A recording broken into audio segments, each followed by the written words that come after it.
Kami mempersembahkan renungan santapan rohani, terjemahan dari renungan Our Daily Bread.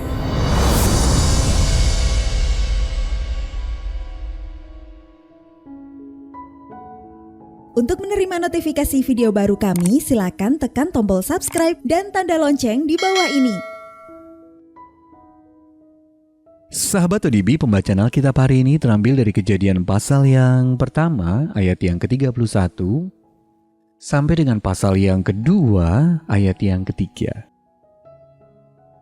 Kejadian pasal yang pertama, ayat yang ke-31, sampai dengan pasal yang kedua, ayat yang ketiga. Maka Allah melihat segala yang dijadikannya itu sungguh amat baik. Jadilah petang dan jadilah pagi.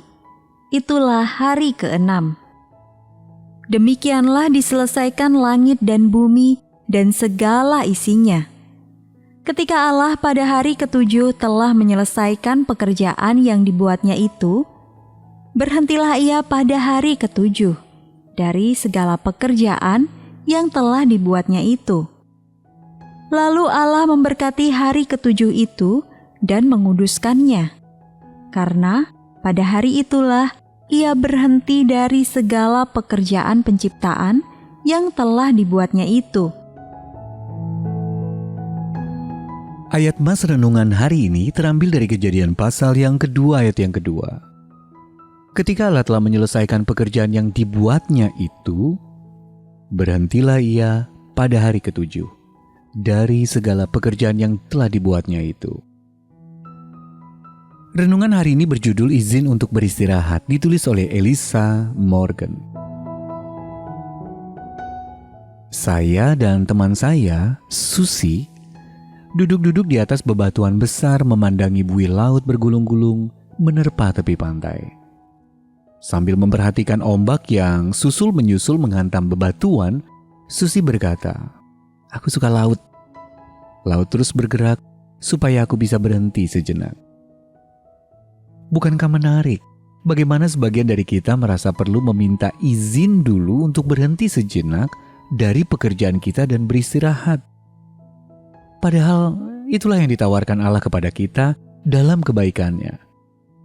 Selama 6 hari Allah menciptakan bumi, menjadikan terang, daratan, tumbuhan, binatang, dan manusia.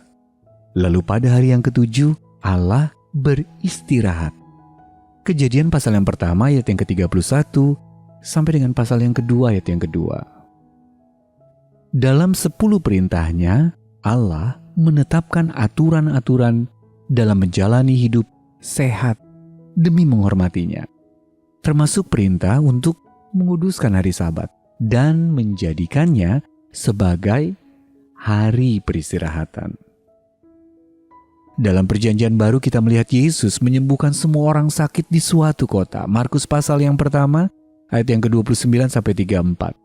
Lalu keesokan harinya, pagi-pagi benar, dia pergi ke tempat sepi untuk berdoa. Ayat yang ke-35. Jadi ini menunjukkan bahwa Allah kita bekerja dan juga beristirahat. Irama pemeliharaan Allah lewat pekerjaan dan undangannya untuk beristirahat dapat kita temukan di sekeliling kita. Ada masa menanam di musim semi yang menghasilkan pertumbuhan di musim panas. Ada penuaian di musim gugur dan peristirahatan di musim dingin. Ada pagi, siang, sore, dan malam dalam satu hari. Allah mengatur kehidupan kita untuk bekerja dan juga untuk beristirahat. Dia mengizinkan kita untuk melakukan keduanya. Sahabat ODB, bagaimana selama ini keseimbangan antara bekerja dan beristirahat dalam hidup Anda? Lalu kapan dan bagaimana Anda dapat berhenti sejenak setiap hari untuk merenungkan teladan irama Allah yang bekerja, namun juga beristirahat? Mari kita berdoa. Allah terkasih, aku bersyukur karena Engkau telah menuntunku untuk mengikuti kehendak-Mu dengan bekerja dan beristirahat demi kemuliaan-Mu dan bagi kebaikanku sendiri. Amin.